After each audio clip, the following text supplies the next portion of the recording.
ਜ਼ਫਰ ਨਦੀਮ ਦਾਊਦ ਸਾਹਿਬ ਦਾ ਸ਼ੁਕਰੀਆ ਕਿ ਉਹਨਾਂ ਨੇ ਇੱਕ ਮੌਕਾ ਫਰਾਹਮ ਕੀਤਾ ਕਿ ਸਿਆਲਕੋਟ ਦੀ ਤਾਰੀਖ ਦੇ ਉੱਤੇ ਕੁਝ ਗੱਲ ਕਰੀਏ। ਤੇ ਤਾਰੀਖਦਾਨੀ ਦੇ ਜਿਹੜੇ तमाम असूल और जवाबत ने और लवाजमात ने ਉਹਦੇ मुताबिक कोई लिखी पढ़ी गल कोई किताब मौजूद नहीं है। तो तारीख दे अगर कोई ऐसी चीज़ खोजना चाहिए तो वो इत्थों दियां मुख्तलिफ कहानियां या लोक दास्तानां चों ही सानू कुछ ना कुछ मिल सकता है। दूसरी मुश्किल यह वे कि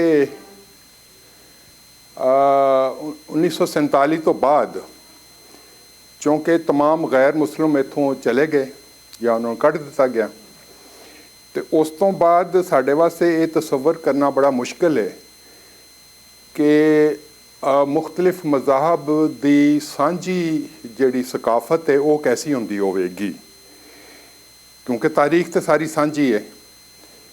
तो मुसलमाना तो इस्लाम तो पहले दे भी यह इलाका यह शहर जिहड़ा सी आबाद सी, बल्कि पूरी आबोताब नाल आबाद सी। तो वो कैसा सी और उस तो बाद हिंदू मुस्लिम सिख ईसाई इन्हां सारियां ने या बुद्धा ने और जैन मत वालियां ने इत्थे दी तारीख की हिस्सा पाया, वो साडे वास्ते अज तसव्वुर करना खासा मुश्किल है, क्योंकि अज असी अपने इर्द गिर्द सिर्फ मुसलमानों ही तकने तो सिर्फ इस्लाम के नुक्ता नज़र नाल ही तारीख नूं समझण की कोशिश करने और वो यकीनन एक अधूरा तसव्वुर ही हो सकता है। पूरन भगत एक ऐसी दास्तान है जिहड़ी असी बचपन दे विच, यानी मेरी उम्र इस वेले 73 साल हो गई है, तो साडे बचपन विच पाकिस्तान हाली सजरा सजरा बनया सी। ते उदों तक भी यह सी कि गलियां दे विच गाउण वाले फकीर जिहड़े ने सरंगी दे नाल ये दास्तान सुनाते सन। ते उन्हां कोल कुछ सुनी, कुछ लोग आपस में बैठ के गपशप करते सन। तो ये जिहड़ा किरदार सी पूरन भगत दा, इहदे नाल एक खासी दिलचस्पी पैदा हुई साडी। तो स्कूल के जमाने जो असी साइकिल चलानी सीखी तो उदों असी लभना शुरू किया कि पूरन भगत का खूह कित्थे वे। सुनिया सी कि इधर किधरे 10-12-15 किलोमीटर दूर है। तो बहरहाल उदों तो सड़कां भी नहीं सन, तो पगडंडियां ते बन्नियां दे रस्तियां ते चलदे होया असी उत्थों तक पहुँचे। करोल एक पिंड है, देत और करोल है, दो पिंड नाल नाल। ते इन्हां दे नाल वो एक उच्चा जिहा टीला है और उस टीले दे नाल एक काफ़ी खुली कोई 3-4 एकड़ एक चार दीवारी है। और चार दीवारी नाल उस जमाने जदों असीं उत्थे पहुँचे बहुत सारे खस्ता हाल गुसलखाने बने हुए सन। तो उत्थे एक मजावर कह लो या नगरान कह लो, एक बंदा सी बड़ा उच्चा लम्मा, काले रंग के उन्हें कपड़े पाए सन। तो उन्हें दसिया कि मैं हिंदू हाँ। तो उन्हें दसिया कि जिसले पाकिस्तान बनया सी ते ये लोग ढान आ गए सन, सारा कुछ समाधि जिहड़ी पूरन भगत दी है। तो मैं अगे लेट गया सा कि पहले मैनू मारो। तो फिर उन्होंने वो बाज आ गए, मैनू उन्होंने छोड़ दिता और समाधि नूं भी ना हटाया। तो उन्हें सानू फिर पूरी कहानी एक दफ़ा पूरी तफसील ना सुनाई जिहड़ी असी टोटियां च सुनी हुई सी। तो उहदा तकिया कलाम सी ओ बड़ी करनी वाला है, पूरन भगत बड़ी करनी वाला है के इस तरह करके गल सुनांदा सी सानू। तो उन्हें सुनाया कि उहदा बाप जिहड़ा है वो सियालकोट का राजा सी। ते पूरन भगत जिसले पैदा होया तो बहुत सोहना सी। ते ओहदे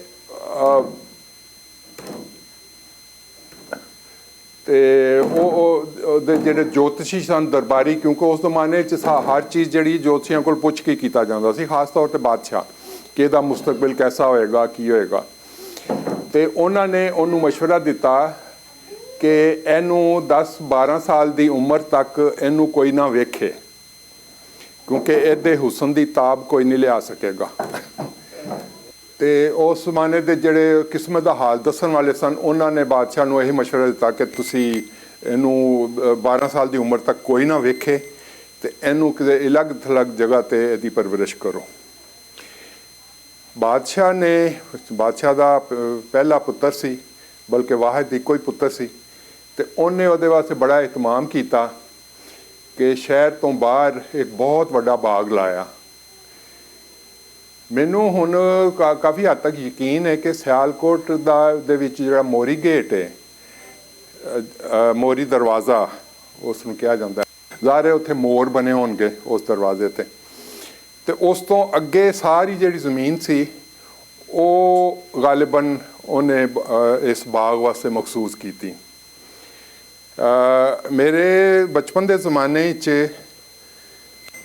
ਜਿਹੜੇ ਬਜ਼ੁਰਗ ਸਨ ਉਹ ਇਹ ਖਾਨ ਮਹੱਲ ਵਾਲੀ ਜਗ੍ਹਾ ਜਿਹੜੀ ਹੈ ਇਹਨੂੰ ਕਹਿੰਦੇ ਹੁੰਦੇ ਸਨ ਪੁਰਾਣੀ ਐਕ, ਯਾਨੀ ਨਾਲਾ ਐਕ ਜਿਹੜਾ ਹੈ ਉਹ ਕਿਸੇ ਜ਼ਮਾਨੇ ਵਿੱਚ ਇਸ ਪਾਸਿਓਂ ਮੋਰੀ ਗੇਟ ਦੀ ਸਾਈਡ ਤੋਂ ਹੋ ਕੇ ਵੀ ਵਗਦਾ ਸੀ, ਜਾਂ ਉਹਦੀ ਕਮ ਅਜ਼ ਕਮ ਇੱਕ ਸ਼ਾਖ ਇੱਧਰ ਜ਼ਰੂਰ ਆਉਂਦੀ ਸੀ। ਅਤੇ ਇਹਦਾ ਮਤਲਬ ਹੈ ਕਿ ਐਕ ਦੇ ਕਿਨਾਰੇ ਇਹ ਬਾਗ ਲਗਾਇਆ ਗਿਆ। ਤੇ ਇਹ ਬਾਗ ਉਹ ਹੈ ਜਿਹਦੇ 'ਚ ਮੇਰਾ ਅੰਦਾਜ਼ਾ ਇਹੀ ਹੈ ਕਿ ਜਿਨਾਹ ਪਾਰਕ, ਜਿਨਾਹ ਸਟੇਡੀਅਮ, ਕੰਪਰੀਹੈਂਸਿਵ ਸਕੂਲ ਤੋਂ ਲੈ ਕੇ ਧਾਰਵਾਲ ਸਕੂਲ ਤੱਕ ਇਹ ਸਾਰਾ ਏਰੀਆ ਯਕੀਨਨ ਇਹ ਉਹ ਬਾਗ ਹੋਏਗਾ। ਮਰੇ ਕਾਲਜ ਔਰ ਪਾਇਲਟ ਸਕੂਲ ਵੀ ਗਾਲਬਨ ਉਸੇ ਜ਼ਮੀਨ 'ਚ ਬਣੇ ਨੇ, ਕਿਉਂਕਿ ਉਹ ਜ਼ਮੀਨ ਸਰਕਾਰੀ ਸੀ ਔਰ ਅੰਗਰੇਜ਼ ਦੇ ਦੌਰ ਵਿੱਚ ਵੀ ਉਹ ਗੌਰਮੈਂਟ ਦੀ ਮਲਕੀ ਜ਼ਮੀਨ ਹੀ ਦੇ ਤੌਰ 'ਤੇ ਚੱਲਦੀ ਆ ਰਹੀ ਸੀ। ਔਰ ਉਹਦੇ ਵਿੱਚ ਜ਼ਾਹਰ ਹੈ ਇਸ ਤਰ੍ਹਾਂ ਦੀਆਂ ਚੀਜ਼ਾਂ ਜਿਹੜੀਆਂ ਨੇ ਸਰਕਾਰੀ ਚੀਜ਼ਾਂ ਉਹ ਬਣਾਉਣੀਆਂ ਆਸਾਨ ਸਨ। ਅੱਛਾ, ਉਹ ਪੂਰਨ ਭਗਤ ਵਾਸਤੇ ਇੱਕ ਭੋਰਾ ਯਾਨੀ ਤਹਿਖਾਨਾ ਤਾਮੀਰ ਕੀਤਾ ਗਿਆ। ਔਰ ਉਹ ਜਿਹੜੀ ਲੋਕੇਸ਼ਨ ਸਾਨੂੰ ਉਹਨੇ ਦੱਸੀ ਉਸ ਹਿੰਦੂ ਨੇ, ਉਹ ਜੰਮੂ ਰੋਡ ਦੇ ਜਿਨਾਹ ਪਾਰਕ ਦੀ ਬੈਕ ਸਾਈਡ 'ਤੇ ਜੰਮੂ ਰੋਡ ਦੇ ਨਾਲ ਇੱਕ ਜਗ੍ਹਾ ਸੀ ਜਿਸਲੇ ਸਾਡੇ ਬਚਪਨ ਤੱਕ ਵੀ ਉੱਥੇ ਖਜੂਰਾਂ ਦੇ ਪੁਰਾਣੇ ਦਰਖਤ ਮੌਜੂਦ ਸਨ। ਤੇ ਉਹਨੇ ਬਾਕਾਇਦਾ ਇਸ਼ਾਰਾ ਕਰਕੇ ਦੱਸਿਆ ਕਿ ਉਹ ਫਲਾਣੀ ਜਗ੍ਹਾ ਹੈ ਜਿੱਥੇ ਉਹਦਾ ਤਹਿਖਾਨਾ ਬਣਾਇਆ ਗਿਆ ਸੀ। ਉਸ ਤਹਿਖਾਨੇ 'ਚ ਪੂਰਨ ਭਗਤ ਨੂੰ ਦੀ ਪਰਵਰਿਸ਼ ਕੀਤੀ ਗਈ ਔਰ 12 ਸਾਲ ਤੱਕ ਸਿਰਫ ਉਹਦੀ ਮਾਂ ਤੇ ਪੂਰਨ ਇਹ ਉੱਥੇ ਉਹਦੇ 'ਚ ਰਹੇ। 12 ਸਾਲ ਜਿਸਲੇ ਪੂਰੇ ਹੋ ਗਏ ਤੇ ਫਿਰ ਬੜਾ ਇੱਕ ਬਹੁਤ ਵੱਡਾ ਇਤਮਾਮ ਕੀਤਾ ਗਿਆ, ਬਹੁਤ ਵੱਡੀ ਦਾਵਤ ਕੀਤੀ ਗਈ ਤੇ ਪੂਰਨ ਭਗਤ ਪੂਰਨ ਜਿਹੜਾ ਉਹ ਬੜੇ ਇਤਮਾਮ ਨਾਲ ਉਹ ਘਰ ਆਪਣੇ ਸ਼ਾਹੀ ਮਹਿਲ ਵਿੱਚ ਆਇਆ ਤੇ ਬਹੁਤ ਵੱਡੀ ਇੱਕ ਉਹ ਬਣਾਈ ਗਈ। ਅੱਛਾ, ਉਸ ਦੌਰਾਨ ਵਿੱਚ ਇਸ ਤਰ੍ਹਾਂ ਹੋਇਆ ਕਿ ਉਹਦਾ ਬਾਪ ਯਾਨੀ ਬਾਦਸ਼ਾਹ ਜਿਹੜਾ ਹੈ ਉਹ ਇੱਕ ਹੋਰ ਲੜਕੀ ਤੇ ਆਸ਼ਿਕ ਹੋ ਗਿਆ ਜਿਹਦਾ ਨਾਮ ਲੂਣਾ ਸੀ। ਔਰ ਉਹ ਗਾਲਬਨ ਚੰਬੇ ਸਾਈਡ ਦਾ ਇਲਾਕਾ ਸੀ ਜਿੱਥੋਂ ਦੀ ਉਹ ਰਹਿਣ ਵਾਲੀ ਸੀ। ਤੇ ਉਹਦੇ ਨਾਲ ਉਹਨੇ ਵਿਆਹ ਕਰਕੇ ਤੇ ਘਰ ਲੈ ਆਇਆ। ਹੁਣ ਉਹ ਪੂਰਨ ਭਗਤ ਜਿਹੜਾ ਹੈ ਇਹ ਜਿਸਲੇ 12, 13, 14 ਸਾਲਾਂ ਦਾ ਹੋਇਆ ਹੋਏਗਾ ਤੇ ਬੜਾ ਇੱਕ ਸ਼ਾਨਦਾਰ ਜਵਾਨ ਹੋਏਗਾ। ਔਰ ਇੰਨੀ ਉਮਰ ਦੀ ਤਕਰੀਬਨ ਲੂਣਾ ਉਹਦੀ ਸੁਤੇਲੀ ਮਾਂ ਹੋਏਗੀ। ਤੇ ਜੋ ਫਿਰ ਫਿਤਰੀ ਤੌਰ 'ਤੇ ਹੋਣਾ ਚਾਹੀਦਾ ਸੀ ਉਹ ਹੋ ਗਿਆ, ਯਾਨੀ ਲੂਣਾ ਜਿਹੜੀ ਹੈ ਉਹ ਪੂਰਨ ਭਗਤ 'ਤੇ ਆਸ਼ਿਕ ਹੋ ਗਈ। ਤੇ ਪੂਰਨ ਉਹਨੂੰ ਪੂਰੇ ਸਿਦਕੇ ਦਿਲ ਨਾਲ ਉਹਨੂੰ ਆਪਣੀ ਮਾਂ ਦਾ ਦਰਜਾ ਹੀ ਦਿੰਦਾ ਰਿਹਾ, ਲੇਕਿਨ ਲੂਣਾ ਜਿਹੜੀ ਹੈ ਉਹ ਉਹਨੂੰ ਆਪਣੀ ਤਰਫ ਰਾਗਬ ਕਰਨ ਦੀ ਪੂਰੀ ਕੋਸ਼ਿਸ਼ ਕਰਦੀ ਰਹੀ। ਜਿਸਲੇ ਉਹ ਰਾਗਬ ਨਹੀਂ ਹੋਇਆ ਤੇ ਉਹਨੇ ਉਲਟਾ ਪੂਰਨ 'ਤੇ ਇਲਜ਼ਾਮ ਲਗਾ ਦਿੱਤਾ ਕਿ ਇਹਨੇ ਮੇਰੇ 'ਤੇ ਦਸਤਦਰਾਜ਼ੀ ਕੀਤੀ ਹੈ। ਇਹ ਤਕਰੀਬਨ ਉਸੇ ਤਰ੍ਹਾਂ ਹੀ ਹੈ ਜਿਸ ਤਰ੍ਹਾਂ ਯੂਸਫ ਜ਼ਰਾ ਖਾਨ ਦੀ ਕਹਾਣੀ ਹੈ, ਉਹਦੇ ਨਾਲ ਮਿਲਦੀ ਜੁਲਦੀ ਲੱਗਦੀ ਹੈ। ਜਾਂ ਤਾਂ ਉਸ ਦਾ ਕਹਾਣੀ ਨੂੰ ਇਹਦੇ 'ਚ ਸ਼ਾਮਿਲ ਕੀਤਾ ਗਿਆ ਅਤੇ ਜਾਂ ਵੈਸੇ ਉਂਝ ਹੀ ਹੋਇਆ ਹੋਏਗਾ। ਬਹਰਹਾਲ ਬਾਦਸ਼ਾਹ ਬੜਾ ਗੁੱਸੇ 'ਚ ਆਇਆ ਅਤੇ ਪੂਰਨ ਨੂੰ ਹੁਕਮ ਦਿੱਤਾ ਕਿ ਇਹ ਜਿਹੜਾ ਮੁੰਡਾ ਹੈ ਮੇਰਾ ਪੂਰਨ, ਇਹਨੂੰ ਵੱਢ ਕੇ ਅਤੇ ਜੰਗਲ ਵਿੱਚ ਸੁੱਟ ਆਓ ਤਾਂ ਕਿ ਇਹਨੂੰ ਜਾਨਵਰ ਖਾ ਜਾਣ। ਅਤੇ ਉਹਦੇ ਮੁਲਾਜ਼ਮੀਨ ਜਿਹੜੇ ਨੇ ਉਹ ਇਹਨੂੰ ਲੈ ਕੇ ਅਤੇ ਸ਼ਹਿਰੋਂ ਬਾਹਰ ਬਹੁਤ ਦੂਰ ਜੰਗਲ ਦੇ ਵਿੱਚ ਚਲੇ ਗਏ। ਔਰ ਉੱਥੇ ਉਹਨਾਂ ਨੇ ਦੇਖਿਆ ਕਿ ਇੱਕ ਖੂਹ ਹੈ ਜਿਹੜਾ ਕਿ ਹੁਣ ਆਬਾਦ ਨਹੀਂ ਹੈ ਕਿਸੇ ਕੰਮ ਦਾ, ਕਿਸੇ ਜ਼ਮਾਨੇ ਹੋਏਗਾ ਆਬਾਦ। ਉਹ ਮੈਨੂੰ ਇਹ ਸ਼ੱਕ ਪੈਂਦਾ ਕਿ ਉਹਦੇ ਨਾਲ ਜਿਹੜਾ ਟੀਲਾ ਹੈ ਉਹ ਗਾਲਬਨ ਕਿਸੇ ਜ਼ਲਜ਼ਲੇ ਜਾਂ ਸੈਲਾਬ ਵਿੱਚ ਤਬਾਹ ਹੋਇਆ ਹੋਵੇਗਾ, ਤੇ ਉਹਦੇ ਨਾਲ ਹੀ ਉਹ ਖੂਹ ਹੋਏਗਾ ਜਿਹੜਾ ਕਿਸੇ ਜ਼ਮਾਨੇ ਵਗਦਾ ਵੀ ਹੋਏਗਾ, ਹੋ ਸਕਦਾ ਹੈ। ਲੇਕਿਨ ਉਹ ਜਿਸ ਵੇਲੇ ਤਬਾਹ ਹੋ ਗਏ ਹੋਣਗੇ ਤੇ ਉਹ ਖੂਹ ਵੀ ਵੀਰਾਨ ਹੋ ਗਿਆ ਹੋਏਗਾ। ਉਸ ਖੂਹ ਦੇ ਵਿੱਚ ਉਹਨਾਂ ਨੇ ਜਿਹੜੇ ਰਾਜੇ ਦੇ ਨੌਕਰ ਸਨ ਉਹਨਾਂ ਨੂੰ ਤਰਸ ਆਇਆ, ਬਲਕਿ ਉਹ ਉਹਨਾਂ ਦੀ ਹਿੰਮਤ ਨਾ ਪਈ ਕਿ ਉਹਨੂੰ ਜਾਨੋਂ ਮਾਰ ਦੇਣ, ਤੇ ਉਹਦੇ ਹੱਥ ਪੈਰ ਤੋੜ ਕੇ ਤੇ ਉਹਨੂੰ ਖੂਹ ਦੇ ਵਿੱਚ ਸੁੱਟ ਤਾ ਕਿ ਆਪੇ ਮਰ ਜਾਏਗਾ। ਤੇ ਵਾਪਸ ਆ ਕੇ ਉਹਨੇ ਰਿਪੋਰਟ ਦੇ ਦਿੱਤੀ ਕਿ ਅਸੀਂ ਮਾਰ ਆਏ ਹਾਂ ਉਹਨੂੰ। ਅੱਛਾ, ਉਹ ਹੁਣ ਜਿਹੜਾ ਖੂਹ ਸੀ ਉਹ ਇੱਕ ਐਸੀ ਗੁਜ਼ਰਗਾਹ 'ਤੇ ਸੀ ਜਿੱਧਰੋਂ ਜੰਗਲ ਦੇ ਵਿੱਚ ਆਮ ਤੌਰ 'ਤੇ ਜਿਹੜੇ ਭਗਤ ਲੋਕ ਸਨ ਉਹ ਲੰਘਦੇ ਸਨ, ਉਹਨਾਂ ਦੇ ਕਾਫਲੇ। ਤੇ ਇੱਕ ਕਾਫਲਾ ਐਸੇ ਤਰ੍ਹਾਂ ਦਾ ਹੀ ਭਗਤ ਜਾਂ ਉਹਨਾਂ ਨੂੰ ਕਹਿ ਲਓ ਦਰਵੇਸ਼ ਉਸ ਜ਼ਮਾਨੇ ਦੇ, ਉਹ ਜੋਗੀ ਲੋਕ, ਉਹਨਾਂ ਦਾ ਇੱਕ ਕਾਫਲਾ ਉੱਧਰੋਂ ਗੁਜ਼ਰ ਰਿਹਾ ਸੀ ਤੇ ਉਹਨਾਂ ਨੇ ਰਾਤ ਉੱਥੇ ਠਹਿਰਨਾ ਸੀ। ਤੇ ਉਹ ਖੂਹ ਦੇ ਵਿੱਚੋਂ ਪਾਣੀ ਕੱਢਣ ਵਾਸਤੇ ਉਹਨਾਂ ਨੇ ਆਪਣਾ ਬਰਤਨ ਜਿਹੜਾ ਹੈ ਰੱਸੀ ਨਾਲ ਬੰਨ੍ਹ ਕੇ ਤੇ ਖੂਹ ਦੇ ਵਿੱਚ ਸੁੱਟਿਆ, ਤੇ ਪੂਰਨ ਨੇ ਉਸ ਰੱਸੀ ਨੂੰ ਆਪਣੇ ਦੰਦਾਂ ਨਾਲ ਫੜ ਲਿਆ ਕਿਉਂਕਿ ਹੱਥ ਪੈਰ ਉਹਦੇ ਤੋੜ ਦਿੱਤੇ ਗਏ ਸਨ, ਤੇ ਉਹਨੂੰ ਬਾਹਰ ਲਿਆ। ਹੁਣ ਉਹ ਜਿਹੜਾ ਸਾਨੂੰ ਕਹਾਣੀ ਸੁਣਾਉਣ ਵਾਲਾ ਹੈ ਉਹਨੇ ਕਹਾਣੀ ਇਸ ਤਰ੍ਹਾਂ ਸੁਣਾਈ ਕਿ ਉਹਨਾਂ ਨੇ ਕੱਚਾ ਧਾਗਾ, ਚਰਖੇ ਦਾ ਜਿਹੜਾ ਕੱਚਾ ਧਾਗਾ ਹੁੰਦਾ ਜਿਹੜਾ ਬਹੁਤ ਜਲਦੀ ਆਸਾਨੀ ਨਾਲ ਟੁੱਟ ਜਾਂਦਾ, ਉਹ ਉਹਦੇ ਵਿੱਚ ਸੁੱਟਿਆ ਸੀ। ਤੇ ਉਹ ਪੂਰਨ ਭਗਤ ਇੰਨੀ ਕਰਨੀ ਵਾਲਾ ਹੈ, ਇੰਨੇ ਕਰਾਮਾਤ ਵਾਲਾ ਸੀ ਕਿ ਉਹ ਉਸ ਕੱਚੇ ਧਾਗੇ ਨਾਲ ਹੀ ਬਾਹਰ ਆ ਗਿਆ। ਸ਼ਾਇਦ ਇਸ ਗੱਲ ਤੋਂ ਇਹ ਕਹਿਣਾ ਮਕਸੂਦ ਹੋਏ ਕਿ ਉਹ ਬਹੁਤ ਕਮਜ਼ੋਰ ਔਰ ਲਾਗਰ ਔਰ ਮਾੜਾ ਹੋ ਗਿਆ ਹੋਇਆ ਸੀ। ਬਹਰਹਾਲ ਉਹ ਬਾਹਰ ਆਇਆ ਤੇ ਉਹ ਕਹਾਣੀ ਸੁਣਾਉਣ ਵਾਲੇ ਨੇ ਇਹ ਦੱਸਿਆ ਕਿ ਉਹ ਜਿਹੜਾ ਜੋਗੀਆਂ ਦਾ ਸਰਦਾਰ ਸੀ ਗੋਰਖਨਾਥ, ਉਹਦੀ ਕਰਾਮਤ ਸੀ ਕਿ ਉਹਦੀ ਕਰਾਮਤ ਦੇ ਨਾਲ ਉਹਦੇ ਹੱਥ ਪੈਰ ਜਿਹੜੇ ਨੇ ਬਿਲਕੁਲ ਸਹੀ ਸਲਾਮਤ ਹੋ ਗਏ, ਯਾਨੀ ਉਹ ਪੂਰਾ ਹੋ ਗਿਆ, ਪੂਰਨ ਹੋ ਗਿਆ। ਤੇ ਉਹ ਫਿਰ ਉਹ ਜਿਸੇ ਸਹੀ ਹੋ ਗਿਆ ਤੇ ਉਹਨੇ ਆਪਣੀ ਕਹਾਣੀ ਸੁਣਾਈ, ਤੇ ਉਹਦੇ ਜੋਗੀਆਂ ਨੇ ਫਿਰ ਕਿਹਾ ਜਾ ਤੂੰ ਆਪਣੇ ਸ਼ਹਿਜ਼ਾਦਿਆਂ ਤੇ ਆਪਣੇ ਘਰ ਚਲਾ ਜਾ। ਉਹਨੇ ਕਿਹਾ ਨਹੀਂ, ਮੈਂ ਹੁਣ ਤੁਹਾਡੇ ਨਾਲ ਹੀ ਹਾਂ, ਤੁਹਾਡੇ ਨਾਲ ਹੀ ਰਵਾਂਗਾ। ਉਹ ਇੱਕ ਬੜਾ ਅੱਛਾ ਸ਼ਾਗਿਰਦ ਸਾਬਤ ਹੋਇਆ ਗੋਰਖਨਾਥ ਦਾ, ਔਰ ਬੜੀ ਜਲਦੀ ਨਾਲ ਤਰੱਕੀ ਕਰਕੇ ਤੇ ਉਹ ਇੱਕ ਸੀਨੀਅਰ ਜੋਗੀ ਸਮਝ ਲਓ ਜਾਂ ਭਗਤ ਜਾਂ ਦਰਵੇਸ਼ ਉਹ ਬਣ ਗਿਆ। ਤੇ ਜੰਗਲਾਂ ਦੇ ਵਿੱਚ ਉਹਨਾਂ ਜੋਗੀਆਂ ਦੇ ਨਾਲ ਹੀ ਉਹ ਫਿਰਦਾ ਰਿਹਾ, ਤੇ ਬਹੁਤ ਅਰਸੇ ਬਾਅਦ ਉਹਨਾਂ ਦਾ ਕਾਫਲਾ ਫਿਰ ਸਿਆਲਕੋਟ ਦੇ ਕੋਲੋਂ ਲੰਘਿਆ, ਤੇ ਉਸ ਜ਼ਮਾਨੇ ਤੱਕ ਉਹਦੀ ਬੜੀ ਸ਼ੋਹਰਤ ਹੋ ਚੁੱਕੀ ਹੋਈ ਸੀ। ਪੂਰਨ ਜਿਹੜਾ ਹੈ ਉਹ ਬੜਾ ਪਹੁੰਚਿਆ ਆ ਵਲੀ ਜਾਂ ਦਰਵੇਸ਼ ਜਾਂ ਜੋਗੀ ਹੈ, ਤੇ ਲੋਕ ਦੁਆਵਾਂ ਕਰਾਉਣ ਆਉਂਦੇ ਸਨ ਉਹਦੇ ਕੋਲੋਂ, ਮੁਰਾਦਾਂ ਮੰਗਣ ਆਉਂਦੇ ਸਨ। ਤੇ ਇਹ ਚੀਜ਼, ਇਹ ਸ਼ੋਹਰਤ ਜਿਹੜੀ ਹੈ ਉਹ ਬਾਦਸ਼ਾਹ ਤੱਕ ਵੀ ਪਹੁੰਚੀ, ਤੇ ਬਾਦਸ਼ਾਹ ਦਾ ਉਦੋਂ ਤੱਕ ਹੋਰ ਕੋਈ ਔਲਾਦ ਨਹੀਂ ਹੋਈ, ਯਾਨੀ ਦੂਸਰੀ ਬੇਬੀ 'ਚੋਂ ਕੋਈ ਔਲਾਦ ਨਹੀਂ ਹੋਈ। ਤੇ ਉਹ ਹੁਣ ਜ਼ਰਾ ਬੁੱਢਾ ਹੋ ਗਿਆ ਹੋਇਆ ਸੀ, ਤੇ ਹੁਣ ਉਹਨੂੰ ਬੜਾ ਫਿਕਰ ਸੀ ਕਿ ਮੇਰੀ ਸਲਤਨਤ ਦਾ ਵਾਰਿਸ ਕੌਣ ਹੋਏਗਾ। ਤੇ ਉਹਨੇ ਆਪਣੀ ਬੀਵੀ ਨੂੰ ਭੇਜਿਆ, ਲੂਣਾ ਨੂੰ ਭੇਜਿਆ ਕਿ ਜਾ ਕੇ ਦੁਆ ਕਰਵਾ, ਕੋਈ ਦਰਵੇਸ਼ ਆਇਆ ਸੁਣਿਆ। ਉਹ ਲੂਣਾ ਆਈ ਤੇ ਉਹਨੇ ਆ ਕੇ ਇਹੀ ਇਲਤਜਾ ਕੀਤੀ ਕਿ ਮੇਰੇ ਕੋਈ ਔਲਾਦ ਹੋਣੀ ਚਾਹੀਦੀ ਹੈ। ਹੁਣ ਲੂਣਾ ਤੇ ਉਹਨੂੰ ਨਾ ਪਹਿਚਾਣ ਸਕੀ ਕਿਉਂਕਿ ਉਹਨੂੰ ਤਾਂ ਪਤਾ ਸੀ ਕਿ ਉਹ ਮਾਰ ਦਿੱਤਾ ਹੈ ਪੂਰਨ ਨੂੰ, ਲੇਕਿਨ ਪੂਰਨ ਨੇ ਪਹਿਚਾਣ ਲਿਆ ਕਿ ਇਹ ਮੇਰੀ ਮਾਂ ਹੀ ਹੈ, ਸੌਤੇਲੀ ਮਾਂ। ਤੇ ਉਹਨੇ ਕਿਹਾ ਠੀਕ ਹੈ, ਤੇਰੇ ਘਰ ਮੈਂ ਤੇਰੇ ਵਾਸਤੇ ਦੁਆ ਕਰਾਂਗਾ, ਪਰ ਤੂੰ ਸੱਚੀ ਗੱਲ ਜਿਹੜੀ ਤੂੰ ਪੂਰਨ ਨਾਲ ਆਪਣੇ ਪੁੱਤਰ ਨਾਲ ਕੀਤਾ ਸੀ, ਸੌਤੇਲੇ ਪੁੱਤਰ ਨਾਲ, ਉਹ ਪਹਿਲੇ ਦੱਸ ਤੇ ਜਾ ਕੇ ਸਾਰਿਆਂ ਨੂੰ। ਉਹਨੂੰ ਫਿਰ ਦੱਸਣੀ ਪਈ। ਅੱਛਾ, ਇਸ ਸਾਰੇ ਚੱਕਰ ਦੇ ਵਿੱਚ ਉਹਨਾਂ ਨੂੰ ਪਤਾ ਲੱਗ ਗਿਆ ਕਿ ਪੂਰਨ ਇਹ ਹੀ ਹੈ। ਅੱਛਾ, ਪੂਰਨ ਦੀ ਦੁਆ ਨਾਲ ਜਿਹੜਾ ਬੇਟਾ ਪੈਦਾ ਹੋਇਆ ਉਹਦਾ ਨਾਂ ਰਸਾਲੂ ਰੱਖਿਆ ਗਿਆ। ਔਰ ਰਸਾਲੂ ਵੀ ਸਾਡੀ ਤਾਰੀਖ ਦਾ, ਸਿਆਲਕੋਟ ਦੀ ਤਾਰੀਖ ਬਲਕਿ ਪੂਰੇ ਬਰੇ ਸਗੀਰ ਦੀ ਤਾਰੀਖ ਦੇ ਵਿੱਚ ਇੱਕ ਅਹਿਮ ਕਿਰਦਾਰ ਹੈ। ਜਿਹੜਾ ਇੱਕ ਜੰਗਜੂ ਹੈ, ਇੱਕ ਵਾਰੀਅਰ ਹੀਰੋ ਹੈ। ਔਰ ਇਹ ਕਿਸੇ ਵੇਲੇ ਗੱਲ ਹੈਰਾਨ ਕਰਦੀ ਹੈ ਕਿ ਸਾਡੇ ਲੋਕਾਂ ਨੇ ਦੋ ਕਿਸਮ ਦੇ ਹੀਰੋਜ਼ ਨੂੰ ਪਸੰਦ ਕੀਤਾ ਔਰ ਉਹਨਾਂ ਦੀ ਕਹਾਣੀਆਂ ਯਾਦ ਰੱਖੀਆਂ ਔਰ ਉਹ ਕਹਾਣੀਆਂ ਸੁਣਦੇ ਸੁਣਾਉਂਦੇ ਰਹੇ। ਇੱਕ ਤੇ ਉਹ ਜਿਹੜਾ ਦਰਵੇਸ਼ ਹੈ, ਬਿਲਕੁਲ ਦੁਨੀਆਦਾਰੀ ਤੋਂ ਅਲੱਗ ਥਲੱਗ ਰਹਿੰਦਾ ਹੈ, ਜੰਗਲਾਂ 'ਚ ਰਹਿੰਦਾ ਹੈ। ਔਰ ਦੂਸਰਾ ਉਹ ਜਿਹੜਾ ਕਿ ਬੜਾ ਵਾਰੀਅਰ ਹੈ, ਜੰਗਜੂ ਹੈ ਔਰ ਬੜੀ ਦੂਰ ਤੱਕ ਉਹਦੀਆਂ ਫਤੂਹਾਤ ਨੇ।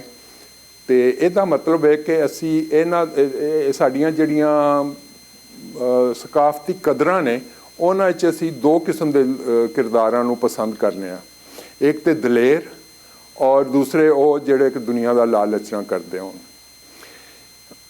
ਬਹਰਹਾਲ ਉਸ ਤੋਂ ਬਾਅਦ ਫਿਰ ਇਹਦੇ ਬਾਪ ਨੂੰ ਪਤਾ ਲੱਗ ਗਿਆ ਕਿ ਇਹ ਮੇਰੇ ਪੁੱਤਰ ਹੈ ਤੇ ਉਹਨੇ ਫਿਰ ਬੜੀ ਕੋਸ਼ਿਸ਼ ਕੀਤੀ, ਉਹਦੇ ਤਰਲੇ ਵਾਸਤੇ ਪਾਏ ਕਿ ਤੂੰ ਆ ਜਾ ਤੇ ਆ ਕੇ ਤਖਤ ਸੰਭਾਲ ਲੈ। ਤੇ ਉਹਨੇ ਕਿਹਾ ਨਹੀਂ, ਮੈਂ ਹੁਣ ਦਰਵੇਸ਼ੀ 'ਚ ਹੀ ਹਾਂ। ਤੇ ਬਲਕਿ ਆਪਣੀ ਮਾਂ ਨੂੰ ਮਿਲਣ ਵਾਸਤੇ, ਜਿਹੜੀ ਕਿ ਉਦੋਂ ਉਹਦੇ ਜੁਦਾਈ ਦੇ ਵਿੱਚ ਅੰਨੀ ਹੋ ਚੁੱਕੀ ਹੋਈ ਸੀ, ਆਪਣੀ ਮਾਂ ਨੂੰ ਮਿਲਣ ਵਾਸਤੇ ਮਹਿਲ ਵਿੱਚ ਜ਼ਰੂਰ ਗਿਆ। ਤੇ ਮਾਂ ਨੂੰ ਮਿਲ ਕੇ ਤੇ ਫਿਰ ਉਹ ਆਪਣੇ ਨਿਕਲ ਆਇਆ ਆਪਣੇ ਜੋਗੀਆਂ ਦੇ ਉਸ ਇਕੱਠ ਦੇ ਨਾਲ। ਤੇ ਉਹ ਜਿਹੜਾ ਦੂਸਰਾ ਸ਼ਹਿਜ਼ਾਦਾ ਹੈ ਰਸਾਲੂ, ਉਹ ਆਪਣੀ ਜਗ੍ਹਾ ਇੱਕ ਬਹੁਤ ਵੱਡੀ ਦਾਸਤਾਨ ਹੈ। ਹੈਰਤ ਦੀ ਗੱਲ ਹੈ ਕਿ ਉਹਨੇ ਸਰਕਪ ਜਿਹੜਾ ਕਿ ਟੈਕਸਲਾ ਦਾ ਬਾਦਸ਼ਾਹ ਸੀ, ਉਹਨੂੰ ਸ਼ਿਕਸਤ ਦਿੱਤੀ। ਔਰ ਉਹ ਸ਼ਿਕਸਤ ਦੀ ਕਹਾਣੀ ਵੀ ਬੜੀ ਦਿਲਚਸਪ ਹੈ। ਯਾਨੀ ਇਹ ਸਾਰੇ ਇਲਾਕੇ ਨੂੰ ਫਤਹ ਕਰਦਾ ਕਰਦਾ ਉਹ ਟੈਕਸਲੇ ਤੱਕ ਜਾ ਪਹੁੰਚਿਆ ਔਰ ਉਹਦਾ ਮੁਹਾਸਰਾ ਕਰ ਲਿਆ। ਔਰ ਉੱਥੋਂ ਦਾ ਜਿਹੜਾ ਬਾਦਸ਼ਾਹ ਸੀ, ਰਾਜਾ ਸੀ ਸਰਕਪ, ਉਹਨੇ ਤਜਵੀਜ਼ ਪੇਸ਼ ਕੀਤੀ ਕਿ ਅਸੀਂ ਲੜਾਂਗੇ, ਕਤਲੇਆਮ ਹੋਏਗਾ, ਬਹੁਤ ਸਾਰੇ ਲੋਕ ਮਰਨਗੇ, ਤੇ ਬਿਹਤਰ ਹੈ ਕਿ ਅਸੀਂ ਸ਼ਤਰੰਜ ਤੇ ਬੈਠ ਕੇ ਫੈਸਲਾ ਕਰ ਲਈਏ। ਸ਼ਤਰੰਜ ਖੇਡਨੇ ਆ, ਜਿਹੜਾ ਜਿੱਤ ਜਾਏ ਉਹ ਮੇਰਾ ਮੁਲਕ ਉਹਦਾ ਹੋ ਗਿਆ। ਤੇ ਕਹਾਣੀ ਦੇ ਮੁਤਾਬਕ ਇਹ ਸਾਰੀ ਰਾਤ ਉਹ ਬਾਜ਼ੀ ਚੱਲਦੀ ਰਹੀ ਸ਼ਤਰੰਜ ਦੀ। ਉਧਰੋਂ ਸੁਬਾਹ ਹੋਣ ਵਾਲੀ ਸੀ ਤੇ ਉਧਰੋਂ ਇਹ ਰਸਾਲੂ ਜਿਹੜਾ ਹੈ ਉਹ ਬਾਜ਼ੀ ਜਿੱਤ ਗਿਆ। ਤੇ ਬਾਜ਼ੀ ਜਿੱਤਿਆ ਤੇ ਉਧਰੋਂ ਸਰਕਪ ਦੀ ਨੌਕਰਾਨੀ ਨੇ ਆ ਕੇ ਇਤਲਾ ਕੀਤੀ ਕਿ ਤੇਰੇ ਘਰ ਇੱਕ ਸ਼ਹਿਜ਼ਾਦੀ ਪੈਦਾ ਹੋਈ ਹੈ, ਬੱਚੀ ਪੈਦਾ ਹੋਈ ਹੈ। ਤੇ ਸਰਕਪ ਉਸ ਵੇਲੇ ਬੜਾ ਗੁੱਸੇ 'ਚ ਸੀ ਕਿ ਸਲਤਨਤ ਹਾਰ ਚੁੱਕਿਆ ਹੈ। ਉਹਨੇ ਕਿਹਾ ਜਾ ਕੇ ਉਹਨੂੰ ਮਾਰ ਦਵੋ, ਜਿਹੜੀ ਪੈਦਾ ਹੋਣ ਵਾਲੀ ਬੱਚੀ ਹੈ ਉਹ ਬੜੀ ਮਨਹੂਸ ਹੈ ਕਿ ਉਹ ਪੈਦਾ ਹੋਈ ਹੈ ਤੇ ਮੈਂ ਸਲਤਨਤ ਹਾਰ ਗਿਆ। ਤੇ ਰਸਾਲੂ ਨੇ ਕਿਹਾ ਨਹੀਂ, ਹੁਣ ਤੂੰ ਨਹੀਂ ਮਾਰ ਸਕਦਾ ਕਿਉਂਕਿ ਸਲਤਨਤ ਤੇ ਮੇਰੀ ਹੈ ਤੇ ਉਹ ਬੱਚੀ ਵੀ ਮੇਰੀ ਹੈ ਤੇ ਉਹ ਮੇਰੇ ਵਾਸਤੇ ਮੁਬਾਰਕ ਹੈ ਕਿ ਉਹ ਪੈਦਾ ਹੋਈ ਹੈ ਤੇ ਮੈਂ ਜਿੱਤ ਗਿਆ। ਤੇ ਇਸ ਵਾਸਤੇ ਉਹ ਜਿਹੜੀ ਲੜਕੀ ਉਹ ਹੁਣ ਮੇਰੀ ਮਲਕੀਅਤ ਹੈ। ਉਸ ਲੜਕੀ ਨੂੰ ਪਾਲਣ ਵਾਸਤੇ ਉਹਨੇ ਉੱਥੇ ਹੀ ਇੱਕ ਜੰਗਲ ਦੇ ਵਿੱਚ ਇੱਕ ਬਹੁਤ ਵੱਡਾ ਮਹਿਲ ਬਣਾਇਆ, ਉਹਦੇ ਬਾਡੀਗਾਰਡ ਉੱਥੇ ਮੁਲਾਜ਼ਮ ਰੱਖੇ ਔਰ ਉੱਥੇ ਉਸ ਬੱਚੀ ਦੀ ਪਰਵਰਿਸ਼ ਹੋਈ। ਅੱਗੋਂ ਉਹਦੀ ਇੱਕ ਅਲੱਗ ਪੂਰੀ ਕਹਾਣੀ ਹੈ ਕਿ ਉਹ ਇੱਕ ਮੁਲਾਜ਼ਮ ਦੇ ਨਾਲ ਉਹਦੀ ਤਾਲੁਕਾਤ ਹੋ ਗਏ ਔਰ ਫਿਰ ਉਹ ਮਰਵਾ 'ਤੇ ਗਏ ਜਾਂ ਜਿਸ ਤਰ੍ਹਾਂ ਵੀ ਹੋਇਆ। ਬਹਰਹਾਲ ਇਹ ਇੱਕ ਕਹਾਣੀ ਹੈ। ਇਹਦੇ ਤੋਂ ਅਸੀਂ ਇਹ ਜ਼ਮਾਨੇ ਦਾ ਅਸੀਂ ਤਾਇਨ ਕਰਨਾ ਸਾਡੇ ਵਾਸਤੇ ਬੜਾ ਮੁਸ਼ਕਲ ਹੈ ਕਿ ਕਿਹੜੇ ਜ਼ਮਾਨੇ 'ਚ। ਬਾਜ਼ ਅਲਾਮਤਾਂ ਐਸੀਆਂ ਨੇ ਕਿ ਲੱਗਦਾ ਹੈ ਕਿ ਸ਼ਾਇਦ ਕੋਈ 1000 ਈਸਵੀ ਦੇ ਲਗਭਗ ਦੀ ਕਹਾਣੀ ਹੈ। ਲੇਕਿਨ ਇਹ ਜਿਹੜਾ ਰਾਜਾ ਰਸਾਲੂ ਹੈ ਨਾ, ਰਾਜਾ ਸਾਲਵਾਨ ਹੈ, ਇਹ ਸਾਨੂੰ ਤਾਰੀਖ ਦੇ ਵਿੱਚੋਂ ਇੰਨਾ ਪਤਾ ਲੱਗਦਾ ਹੈ ਕਿ ਇਹ ਬਿਕਰਮਾਜੀਤ ਦਾ ਹਮ ਅਸਰ ਸੀ, ਉਸ ਜ਼ਮਾਨੇ ਦਾ ਸੀ। ਤੇ ਬਿਕਰਮਾਜੀਤ ਨੂੰ 2000 ਸਾਲ ਹੋਏ ਨੇ। ਤੇ ਇਹਦਾ ਮਤਲਬ ਇਹੀ ਹੈ ਕਿ ਫਿਰ ਇਹ ਕਹਾਣੀ ਵੀ 2000 ਸਾਲ ਪੁਰਾਣੀ ਕਮ ਅਜ਼ ਕਮ। ਤੇ ਫਿਰ ਇਹ ਸ਼ਹਿਰ ਉਸ ਤੋਂ ਪਹਿਲੇ ਵੀ ਆਬਾਦ ਹੋਏਗਾ, ਉਸ ਤੋਂ ਪਹਿਲੇ ਕੌਣ ਲੋਕ ਇੱਥੇ ਹੋਣਗੇ। ਇਹ ਬਹਰਹਾਲ ਕਾਫੀ ਤਹਿਕੀਕ ਤਲਬ ਚੀਜ਼ਾਂ ਨੇ ਜਿਨ੍ਹਾਂ ਦੇ ਉੱਤੇ ਮਜ਼ੀਦ ਤਹਿਕੀਕ ਕਰਨ ਦੀ ਜ਼ਰੂਰਤ ਹੈ। ਬਹੁਤ ਬਹੁਤ ਮਿਹਰਬਾਨੀ, ਬਹੁਤ ਸ਼ੁਕਰੀਆ ਆਪਣਾ ਮੇਰਾ ਦਿੱਤਾ ਹੈ ਕਿ ਐਸੀ ਅੱਛੀ ਕਹਾਣੀ ਸੁਣਾਈ ਹੈ। ਨਹੀਂ ਇਸ ਵਾਰ ਵੈਸੇ